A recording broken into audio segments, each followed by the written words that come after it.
Hi, welcome to the book of Deuteronomy. You have been making your way through the Torah material, Genesis, Exodus, Leviticus, Numbers, and now you come to what is really a crucial book to understand, not just for itself, of course, as being a book in the Word of God, but because, as you will see, Deuteronomy is a key to understanding well so much of the rest of the Old Testament. The history books, which in the Jewish Torah is understood as the former prophets, these books all connect to and come out of the book of Deuteronomy. And then when you come to the prophets, they are speaking again out of the law, and especially connecting to the book of Deuteronomy with the blessings and curses. Now, all of this we will explore more as we go through this particular teaching. But just first of all, let's consider the setting. They had just gone through the 40 years of wandering through the wilderness. Actually, it's 38 years if you think of the 2 years from the deliverance of Egypt to Sinai, all that happened at Sinai, and then the wandering because of the failure to possess the land. And so with Deuteronomy, what we're actually dealing with is a new generation of people. You remember in Numbers when they failed to enter the land because of unbelief, the consequence of that was that Israel was to wander in the wilderness until all of those soldiers, all of the army, those men that were involved in that particular failure to enter the land, until they had died. And then when they had died, there was still people who were below the army age, and there would have been also women who were still alive from the original group. But what we really have is a new generation. And this new generation now were about to go in and possess the land. And if we think of the physical location, if you look at the map, what you'll see is that the people of Israel were encamping on the east of the Jordan, just above the Dead Sea, and around about Mount Nebo. Just for your interest, we have here a satellite photograph. It's a well-known image, of course, with the Jordan Rift Valley and the Dead Sea. And there marked is the location of Israel where they were camping about there when Deuteronomy, this event happened. If you just look across there, you'll see the other blue mark there. That is where Jericho was. And if you look at the topography, you'll see that the land there rises very steeply to the Judean hill country. And of course, Jericho was guarding the pass up into the rest of the land. And so when we come to Joshua, we're going to see how, first of all, Jericho is tackled, and then the way was open. But right now, we are with the group of Israel that were on the east of the Jordan. They had gone through 38 years of wandering, and now they were ready to enter in. But of course, it was going to be a time of a transition of leadership. Moses was going to die. Joshua was going to be appointed and anointed to carry on with this particular task of entering the land. And so in Deuteronomy, we have a number of things going on. We do have Moses giving what would be his last speech, his last testimony to the people before he dies, and Joshua takes over. But it's also the renewing of a covenant with this new generation. Now, Deuteronomy literally means second law. And that's kind of an unfortunate title, because it's not a second law, but it's a restating of the covenant, the law that was given at Mount Sinai in Exodus 19 and following. And so in Exodus 19, what we have is God entering into a covenant with Israel. Now, I want us to reflect on that for a few moments, because how we understand what happened in Exodus really is important for us to get the right set of glasses, the right spectacles to look at this particular genre of literature.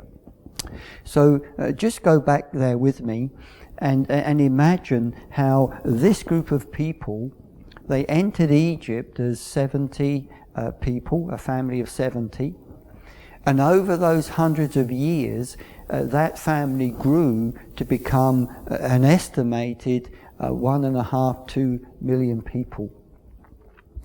And as they grew, they would have continued to have had their tribal connections, the different tribal groupings, the different clans and extended families.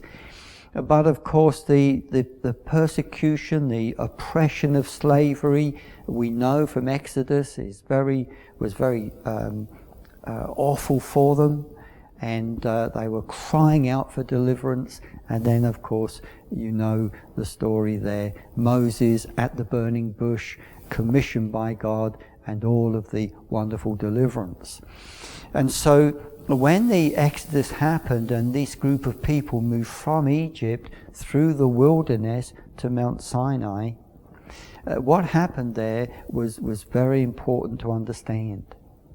Because when they came there, they were going through a process where God was taking this group of refugees, is exactly what they were, taking this group of refugees and bringing a transition from that state into a people that were prepared for nationhood.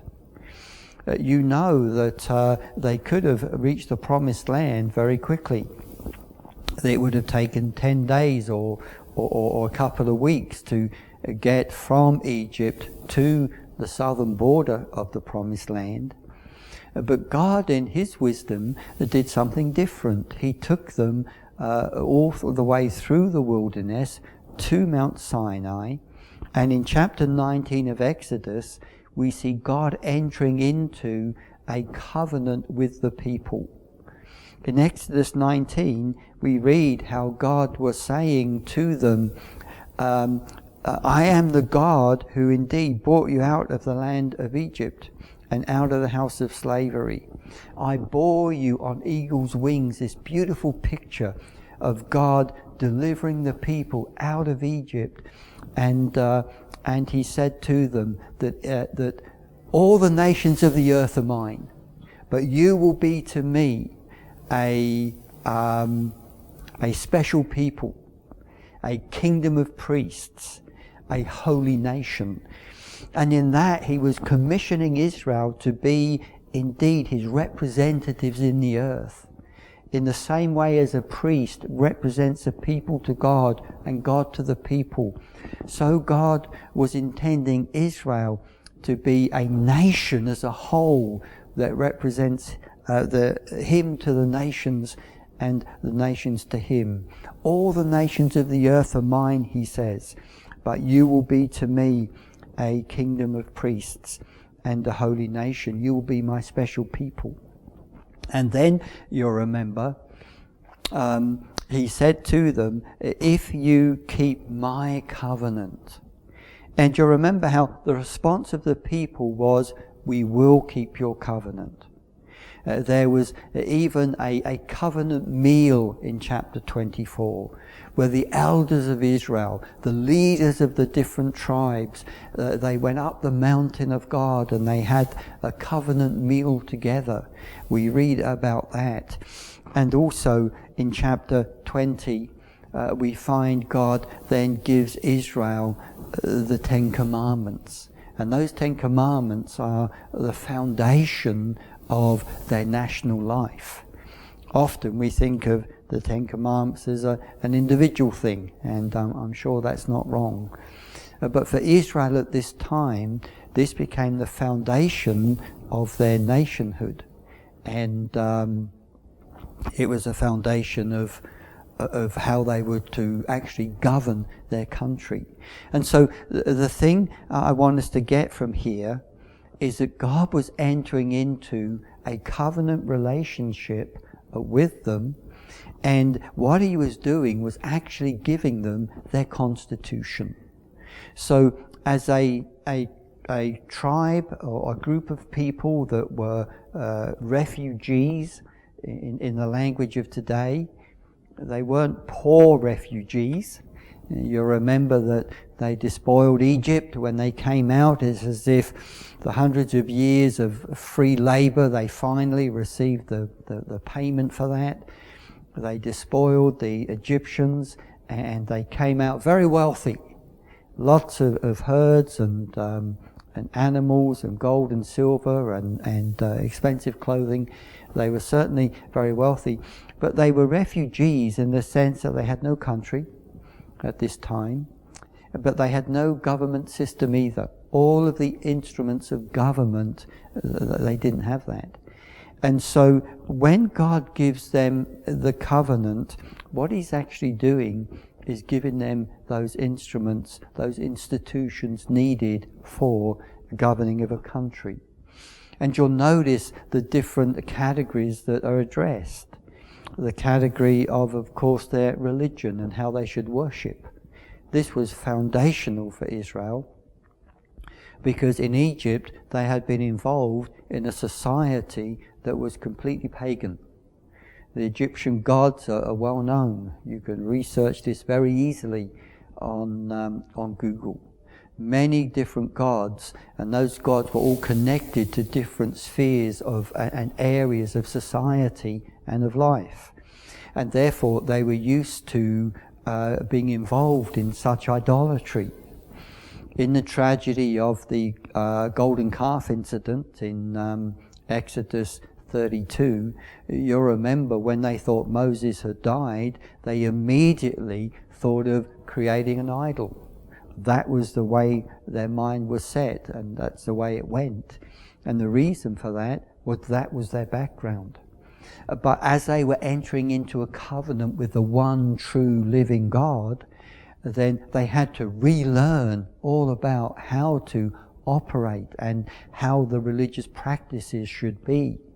And so there's a lot of space in the constitution that God gave Israel for the religious life of their nation. But also there's other laws. You find that there's what today we will call criminal laws, or there would be laws related to the civil life. There's a lot about economics. There's a lot about family, education, social structures to protect the vulnerable. All of these things are part of the covenant that God gave Israel. And we will be exploring these more as we go through the book of Deuteronomy. Now, I want to take a bit of time to talk about this, the particular kind of covenant that God gave Israel. We need to understand this because this becomes a foundation upon which the rest of the Old Testament is built. So when it comes to covenants, I think understand that concept. And in Scripture, even up to this point of the Old Testament, we do find different kinds of covenants. The one that we're most familiar with is technically known as a parity covenant. And this is a covenant when people of equal standing come, negotiate an agreement, and then commit to that agreement. This kind of covenant is seen when Abraham and Abimelech come together. You remember that Abraham had a growing wealth. He would have been, I guess today, understood as a sheik with a huge family and flocks and servants and a great big household. And of course, all of those, they need to drink water. And back then, even as in places today, the most important thing was clean water to drink. Well, there was another local chief, Abimelech. He's known as a king, a tribal king, but he also had flocks and herds and of course a lot of people. And therefore, wells that gave good water, they were the thing that could bring tremendous conflict. And what you see in a couple of times with Abraham and also Isaac, that they come together to negotiate a peace agreement over water. And as they come together, they negotiate together, they have an agreement, and then there's a ceremony. There's always a ceremony to confirm the covenant that they made. And it often involved a sacrifice of an animal. So there was blood involved. But then the animal would be prepared for food, and there would be a meal involved. And so this agreement was confirmed with a very definite act. And then sometimes there was a symbol, maybe a rock or something that symbolized the covenant. And so we see this in Scripture, we see this in daily life. I guess a marriage is that kind of covenant. Two people coming together freely, committing to the marriage vows. And then there's often a ring or something as a symbol, and there's usually a meal as well. A wedding supper, a wedding celebration, reception. And so we're familiar with that kind of covenant, the parity covenant, a covenant between people of equal standing. The second kind of covenant we come across is, again, we're familiar with this, but it's known as a promissory covenant. A promissory covenant is more of a one-sided covenant where someone promises and commits themselves to that promise to do something for someone else. The closest example in modern life is probably when someone makes a will. When they write their will and testimony, they make a commitment through a legal entity that when they die, certain things will happen, and their estate should be divided in different ways to different people. There's a beneficiary of that covenant, and there's the person who makes that covenant. And very often, it's a one-sided deal. Now, of course, we know that wills vary, and sometimes there's conditions put in, but very often it's just a statement of what will happen with their estate. And this is known as a promissory covenant, and we see this echoed in, for example, Genesis 15. You remember that Abraham was going through one of those challenges of faith, how he was being discouraged because there was no heir as promised. The descendants that had been promised wasn't happening, but also the land promise as well. These two promises that come from Genesis 12 to have descendants and land, they weren't happening. You remember how God took him out. It was obviously in the evening, at night, showed in the stars of heaven and affirmed the promise that his descendants would be like that. But then regarding the land, you remember he said to Abraham that you are to take these animals and you're to cut them in half, and this was sometimes how covenants were made. It's very graphic. An animal was literally cut in half, and the two people who were making the covenant will walk through the pieces of that separated dead animal. And what they're really saying is I make a covenant with you, and if I break my side of the covenant, then you're to do to me what we've done to this animal. And if you break your side of the covenant, you need to watch out, because I will do to you what we have done to this animal. And so it's a very vivid illustration of a covenant situation. And that is what God told Abraham to do. To take these animals and to divide them. And then you'll remember something strange happened. Abraham went into a deep sleep, we read. And then there was a flaming torch and a pot of fire, and these two items moved through the pieces of these animals. Now, of course, there's lots of questions connected to this, but the point is that it wasn't Abraham and a flaming torch that moved through the pieces of this animal, but rather it was two items that were representing God himself. And so it's as if God was making a covenant with himself that he would indeed fulfill this promise to Abraham. And it was a one-sided covenant, a one-sided commitment. There was no two people, but rather God making a vow on himself. And so that is a good example of what we would call a promissory covenant, whereby it's a one-sided covenant. And so we see these two forms of covenant, which we even today have reflected in different ways in our own society. But there's a third kind, and this is very unfamiliar to us. And this is the kind of covenant we see made in Exodus 19, the kind of covenant that is restated in Deuteronomy, and it's that I want to take a few moments to talk about now.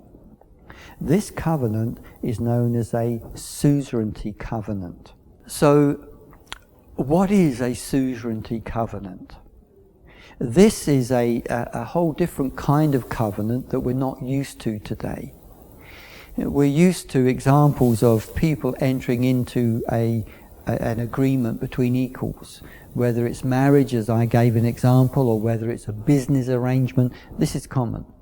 We're familiar too with what is known as a promissory covenant. This is someone maybe making a will or a commitment that is just their own decision. But the suzerainty covenant is something that is very different. It really, as far as we understand, was born out of the Hittite Empire.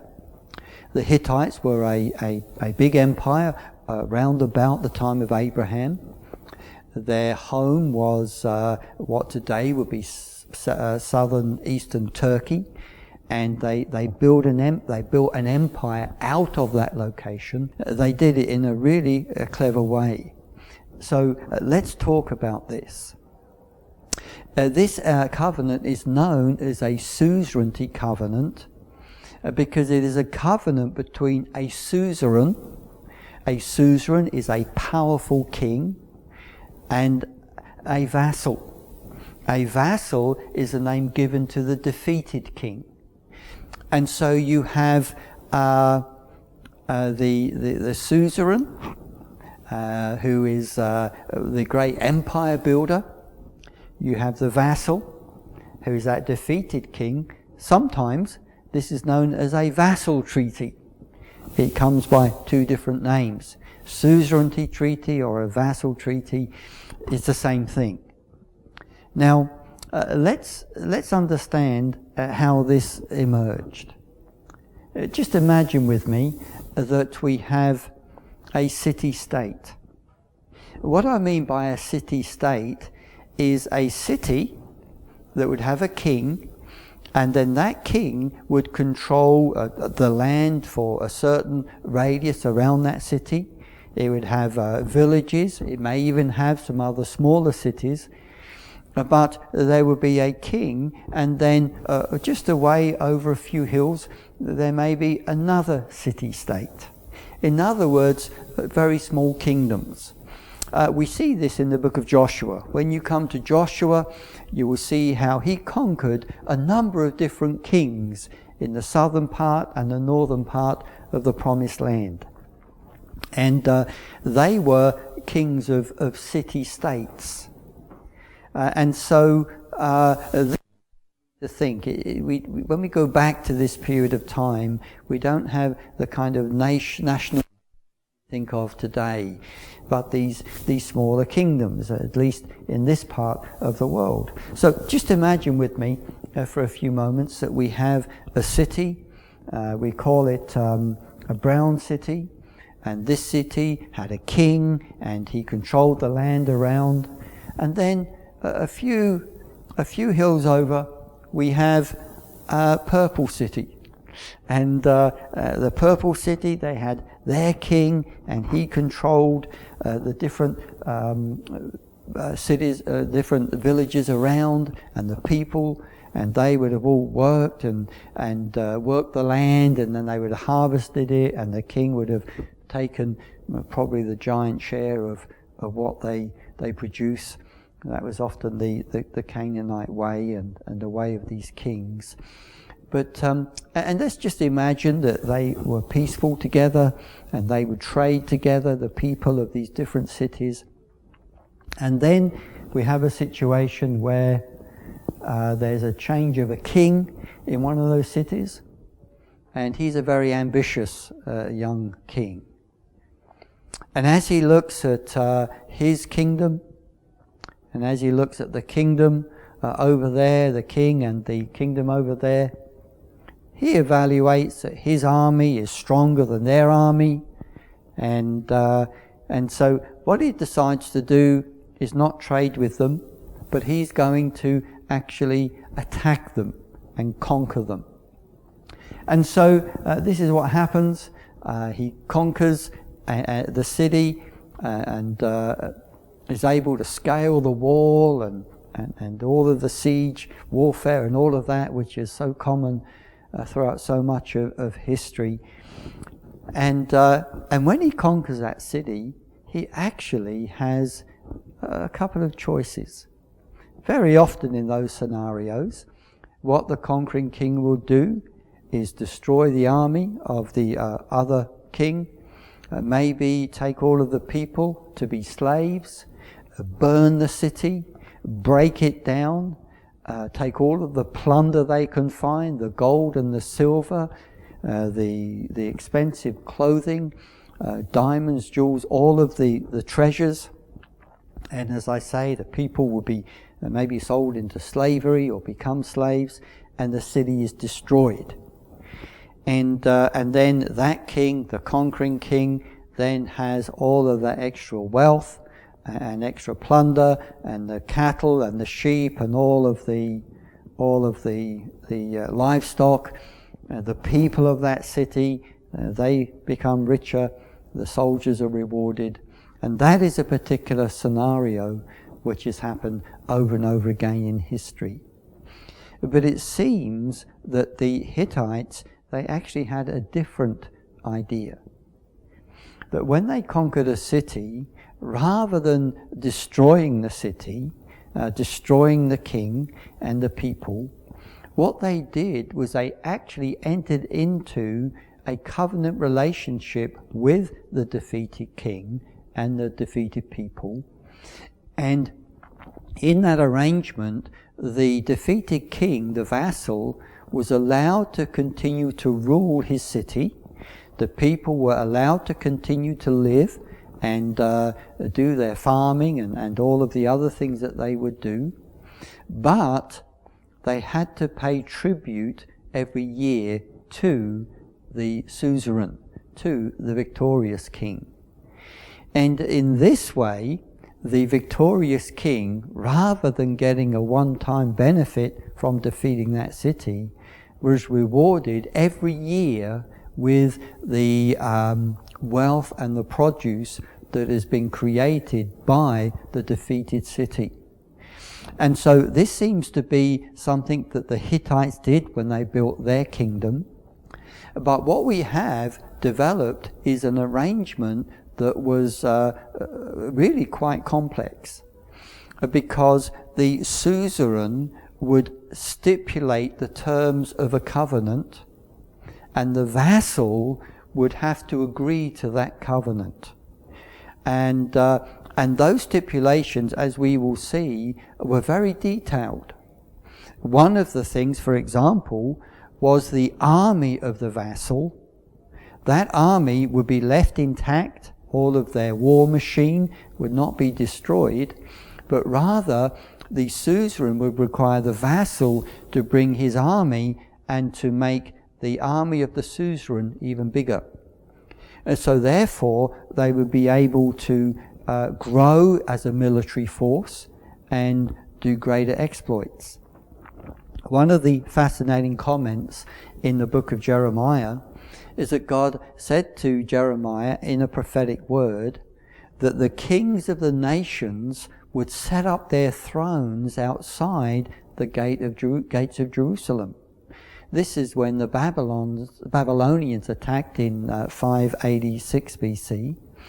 And the reason that would be the case is because the Babylonians and Nebuchadnezzar, who was a suzerain of this particular kind, a man that had built a great empire, Nebuchadnezzar, he had his army made up of his own Chaldean troops, but also of the different kings of his defeated cities and their armies too.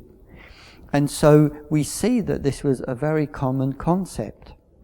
The Suzerainty Treaty wasn't between equals, or it wasn't like a promissory covenant, but rather it was a covenant whereby the suzerain stipulated the terms of the covenant, and the vassal, he really had a choice. He either accepted them or rejected them. The problem is, of course, if he rejected them, he would be executed and someone would be found to take his place. And so he had a choice, but not really any choice. The terms of the covenant were stated. And so this understanding of the suzerainty covenant, it was an understanding that was very familiar to the people at the time of Moses. Very familiar. There was all around they would have seen this particular dynamic happening. And so when God was going to enter into a relationship with Israel, when he was going to take them from a group of slaves and transition them into a people who were going to be a nation and have a land, what kind of government organization, or what kind of situation did he give them?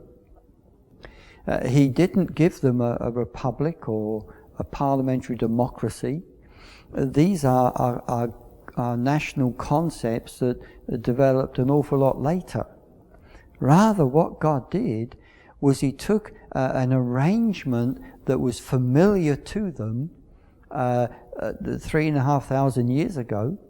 He took this particular arrangement, and what he did was, it's like he cleaned it up and he dusted it off, and he used this kind of situation with them. Now, the suzerains of the nations around, they were very barbaric, very cruel as they built their empire, very violent. And if you broke the covenant, then you really were in trouble. And so we know that that was the situation with the Hittites and later the Assyrians and the Babylonians. But what we have with God, as he chose Israel and brought them to himself, we have a suzerain of a whole different nature, a whole different kind of situation. Rather than violent and cruel, we have a suzerain who wanted the very best for this people.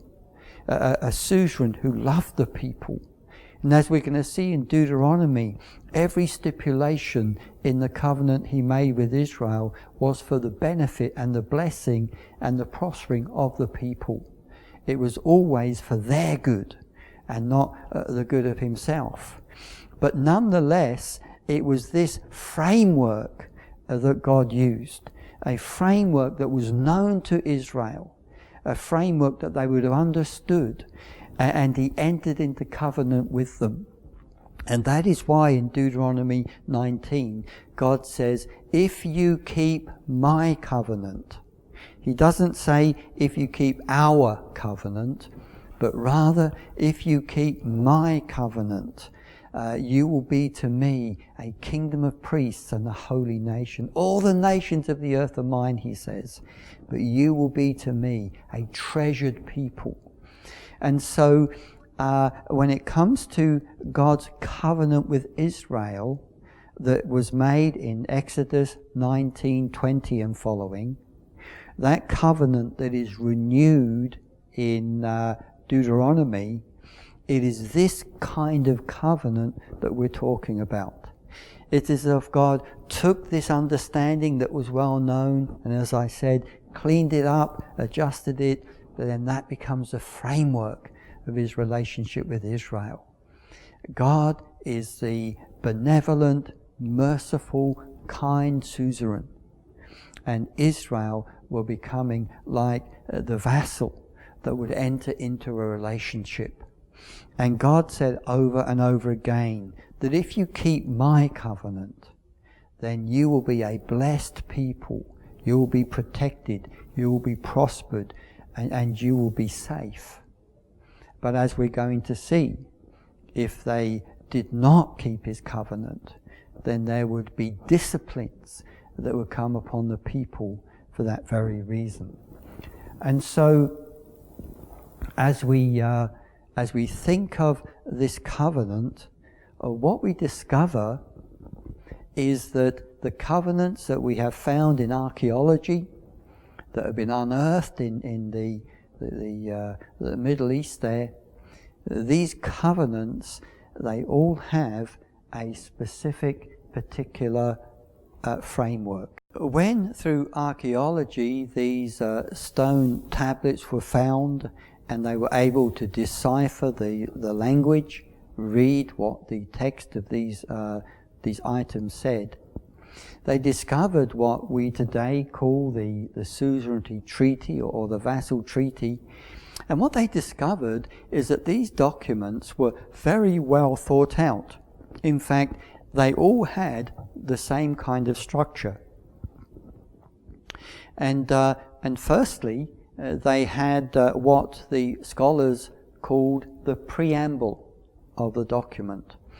And the preamble was often an introduction of the suzerain. It would just say who he was. It would often have a lot about how great he was and the great accomplishments that he had performed.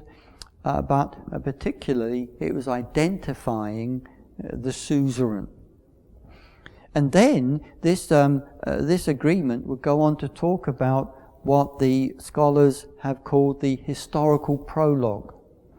And that is, it would talk about the relationship between the suzerain and the vassal. Now, this may be because of the defeat of the vassal in war, but sometimes this particular arrangement was not used out of conflict, but sometimes it was used with the vassal wanting protection. We actually see this in the book of Kings and Isaiah. Later on in Israel's history, there was a king you will get to meet in the book of Kings called Ahaz. Ahaz was in a very difficult position. He was being attacked by Syria and by Israel, the northern kingdom.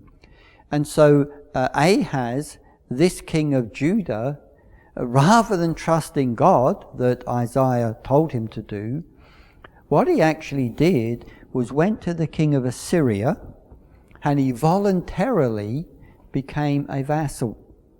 Now, the reason he would do that was because then Assyria, as part of their covenant agreement, Assyria would actually protect him and protect his throne.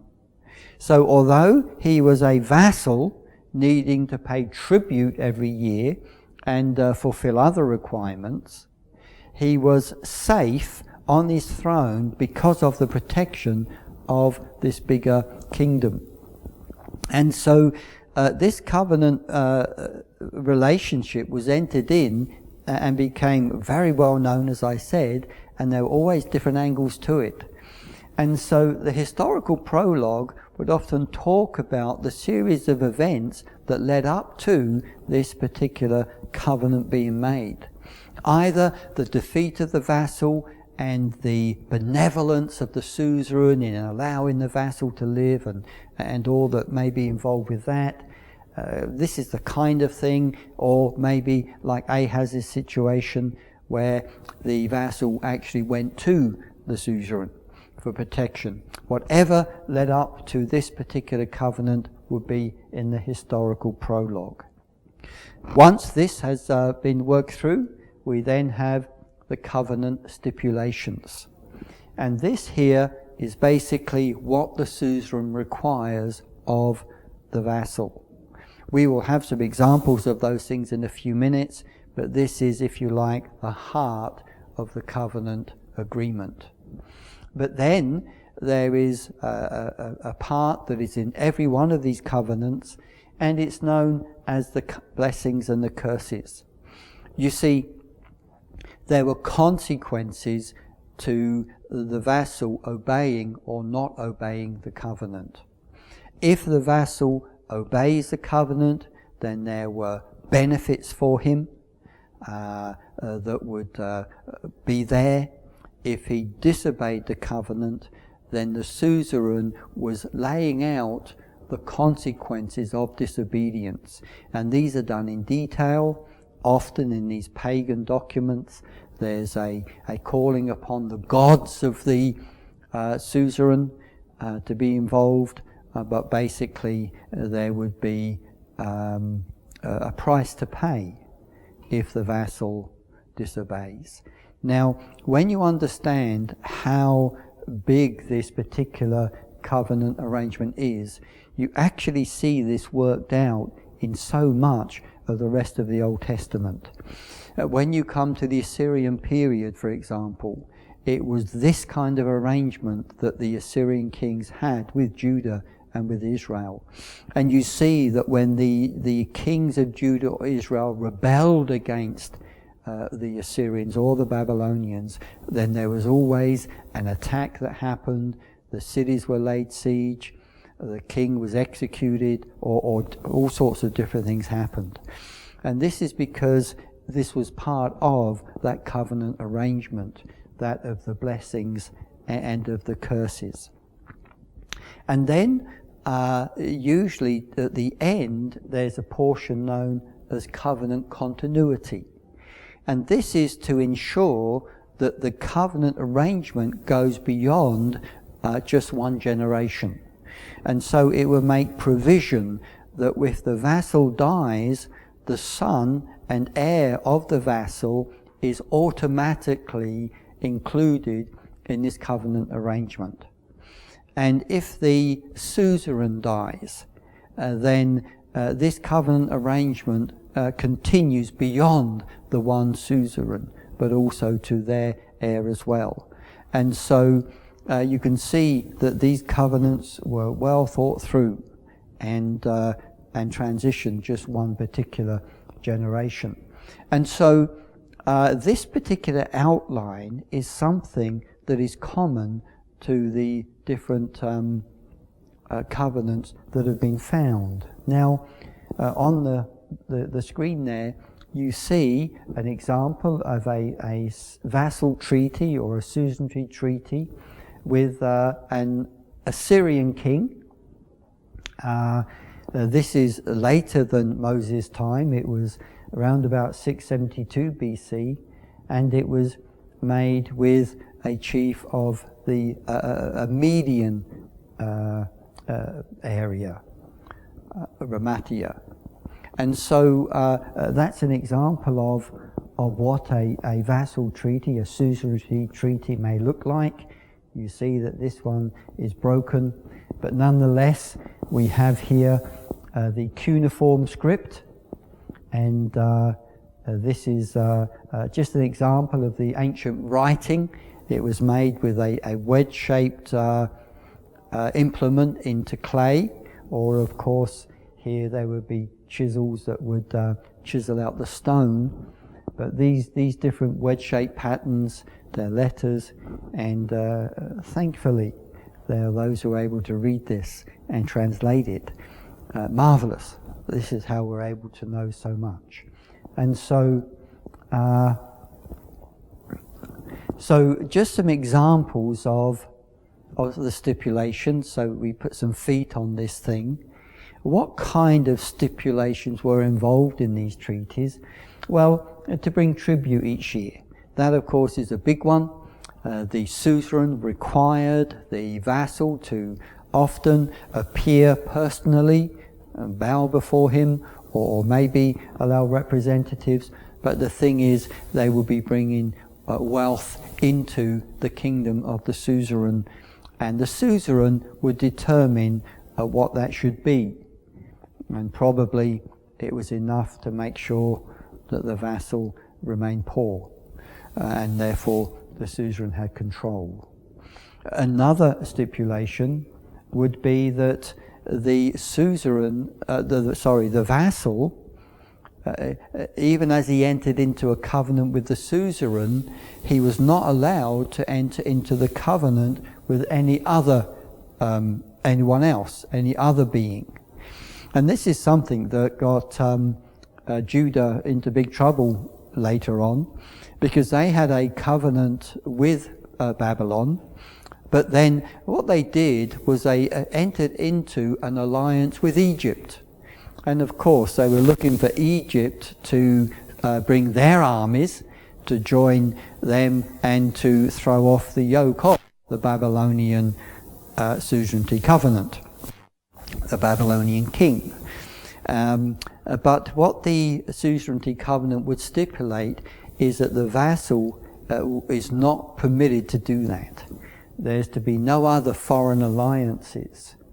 Another stipulation would be that a vassal in the orbit of the suzerain was not to fight another city in that same alliance. The suzerain didn't want his vassals fighting one another, and so there was a stipulation that they should not fight one another.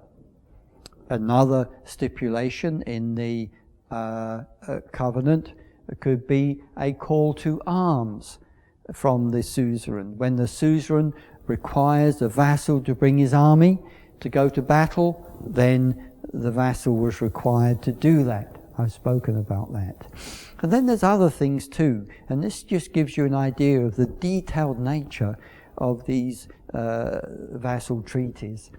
And that is, if the vassal hears of rumours, negative rumours about the suzerain, or plots to attack and overthrow the suzerain, they are bound by covenant to make that information known to the suzerain.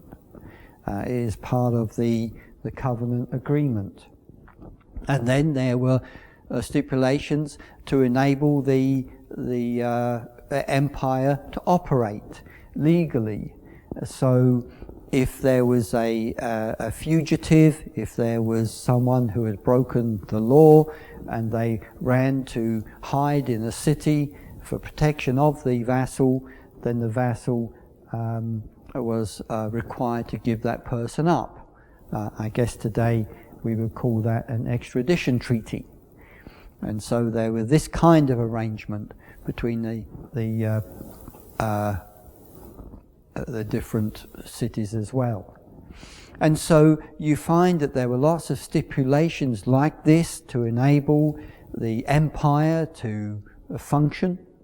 and a protection of the suzerain, but also there were benefits for the vassal, and so one of those would be that the suzerain would protect the throne of the vassal. So if there was an attack from a different people on the vassal, the suzerain would come and protect him. And of course, the reason he would do that is because he's protecting his own interests by protecting the vassal. But of course, it was of benefit to the vassal too. And even if, not only if there was an attack on the city, but if there was internal rebellion against the vassal, the suzerain would protect him, so he remains on the throne. And other things too. If there was a famine, then the suzerain would ensure that the people were able to eat, and again protecting his interests by enabling the vassal and that particular kingdom to flourish and grow for his own benefit. And so what we have here is this entity that was well known, as I've said, and fairly detailed and very structured, that was well known. And then what we have is God taking this, as I've said, cleaning it up, and he, the merciful, benevolent suzerain, taking this particular concept and using it as he entered into covenant relationship with Israel. Now, just one other thing connected with this is that within the covenant God gave Israel was the law code. And as I've said, this law was their constitution. It was how their nation was to function. It addresses all the different areas of society.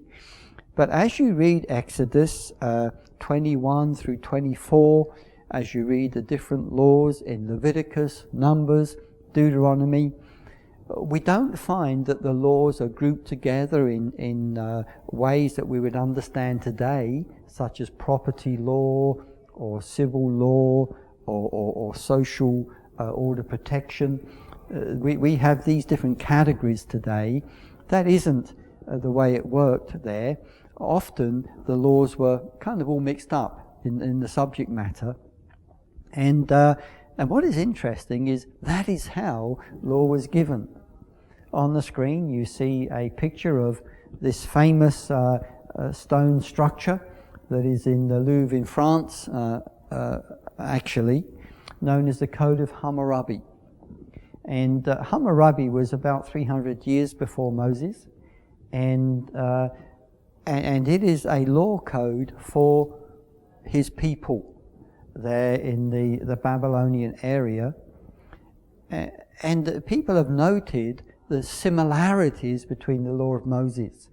Now, there's differences also, but there are definite similarities, and even an older law code, the Code of Eshuna, around about the time of Abraham. And there you can see the picture of it on the screen. These law codes have similarities to Moses. Now, what I'm saying is you can see how when God delivered Israel out of Egypt, when he brought them to Sinai to bring about the transition from refugees into a nation, he used mechanisms that were understood by them. They were relevant to their time in history, relevant to what they understood. But what we see God does is takes these things, adjusts them, changes them to serve his own purposes.